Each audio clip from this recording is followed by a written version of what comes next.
Hi guys, I'm Rebecca, and in today's video I'll be showing you how I made this off the shoulder fall inspired sweater. So if you're interested in finding out how I made this, make sure you keep on watching. So to start, I'm taking a sweater or a jumper that I want to use to kind of mimic the top, and I'm just marking that out onto my pattern paper. I folded it in half. I folded my pattern paper in half, so once I mark it out and cut it out, I will have the full top. What I've done as well, I've just tweaked or made the hem a bit longer and the neckline a bit wider, because that's what I want my top to look like. And I'm going back in with a black marker to make those lines more defined as well. One thing I didn't do, which you'll probably see, is I didn't add seam allowance to this pattern. So if you have a top that you're mimicking to use this design and you want it to be the exact same size, make sure you add seam allowance. I didn't add seam allowance to mine because the top is actually quite bigger than me, so I just wanted it to be a tiny bit smaller.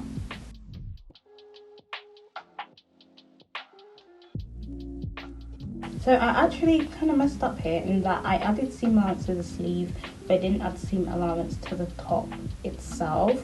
So when I'm sewing the top, there'll be a bit of tweaking that I need to do to adjust that. But like I said, if you're adding seam allowance to the top, make sure you add seam allowance to the sleeve as well. And if you don't want to add seam allowance, just leave it. And just note that the top that you make will be slightly smaller than the top that you're using to make the pattern with. So once you have your patterns, make sure you cut them out and make sure you label them as well, especially if you typically work with a lot of patterns.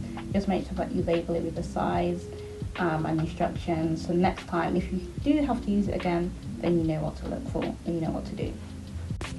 So now you can see that I've folded or unfolded the pattern and I'm just cutting it out using the fabric, and I'm going to do the same for the sleeve as well. Guys, if you see me struggling, I'm struggling. I've lost my cutting mat and my rotary cutter, so we're having to do things with scissors, but isn't ideal. It's hard to go back to when you've used the rotary cutter, but we made it work.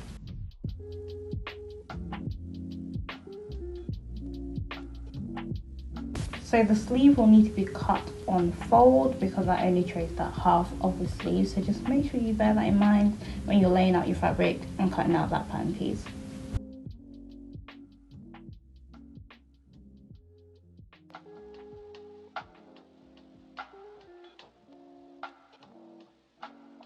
Okay, so once you've cut out your pieces, you want to lay your front piece for the top, front piece and the back piece together, right sides facing, pin along the top, so next to the shoulder, and then we're going to sew that with the zigzag stitch.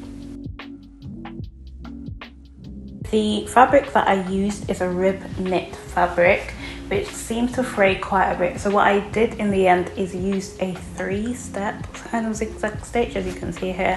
I'll put it on the screen so you know exactly what I mean. And I just used this kind of like the way that you would use a serger to make sure that the thread didn't fray. And then I went back in and did a straight stitch to make sure that the stitch looked neat as well. So once you have sewn the shoulder, the next thing that we want to do is attach the sleeves. So to do this, just make sure that you are pinning the middle of the sleeve to the seam that we've just sewn together, and then pin that part first before pinning the rest of the sleeve, just to make sure that it's neat, that the sleeve meets where you want it to meet, and then when you stitch it, it will look the way that you want it to look. So once you've pinned the sleeve, this is what it should look like, and then you just want to stitch where you've pinned.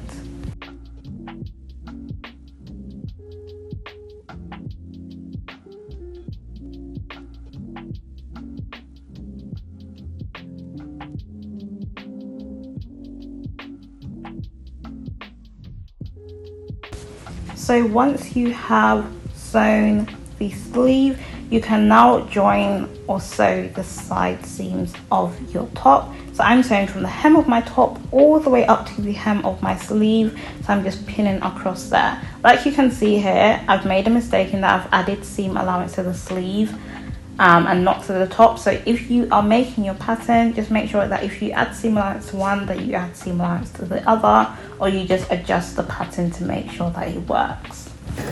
And then you just want to go ahead and stitch. For most of this top, I use the same stitch, so I'll put that on the screen like I said, and then you just want to make sure that you stitch both sides.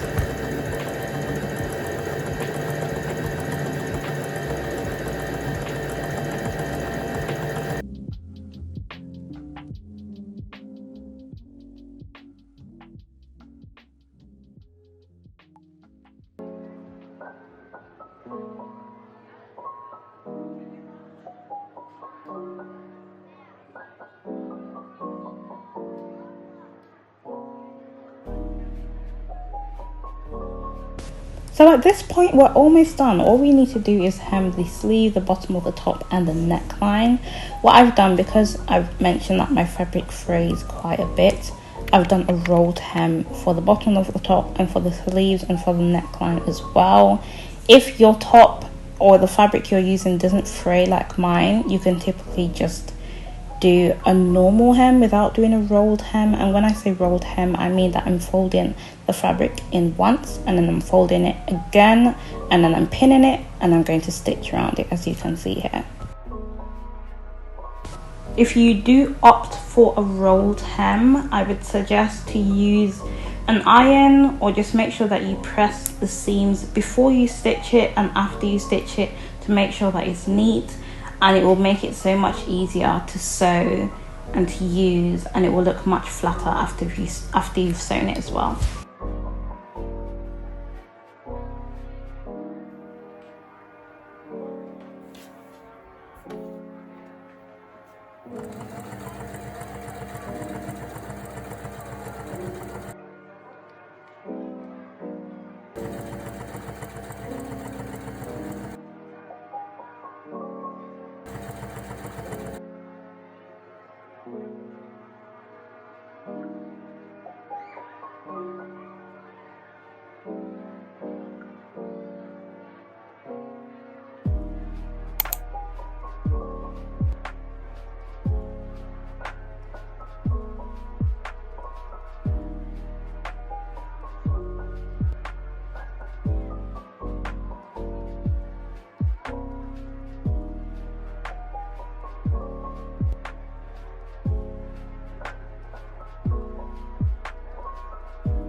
Once you've hemmed the top, this is what it should look like. Just make sure that you press the seams so that they're neat, and then you're all done.